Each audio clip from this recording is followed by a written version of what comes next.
So, if you're a Linux user, avoid using cat as your default way of viewing files. So, what should you use? Well, you just use bat.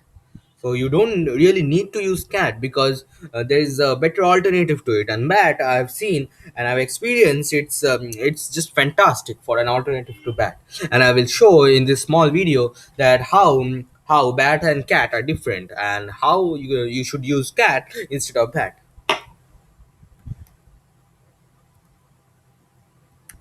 So here we move ahead to the main repository of bat. So you will see that this is the bat program, and we will see this in action right now.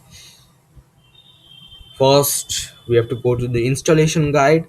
So installation, yeah, and it's already it says that it's already in the Arch Linux repositories.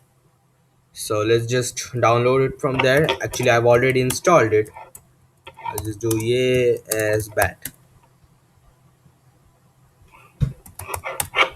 So you have, this is how you download it, and mine is already up to date. Now let's just clear the shell, and first we want to see cat. We want to print our bash rc in cat. Actually, it opens in bat once. So actually, in my bash in my ZSHRC, it doesn't really use a cat when I call cat. So that will be that I will explain later in this video. So this is how actual cat is. So it just prints the output of a file. Now, what if you use bat instead of cat?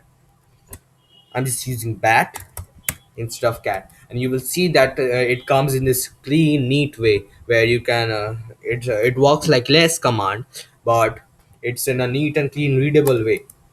So why is it different than less? Because it has syntax highlighting, it has this beautiful numbering system. It's just beauty that makes it so good.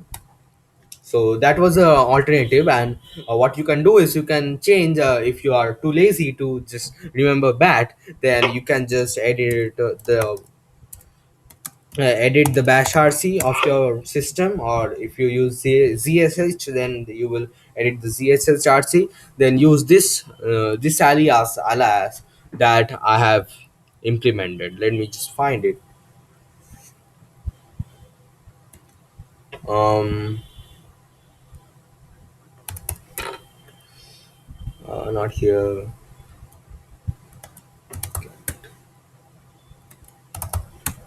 Okay, so let me go to my zshrc then. Actually, I have not implemented it here. Vim.zshrc. So you have to go for bash rc on most systems. If you use bash, you are probably using bash. So here it is.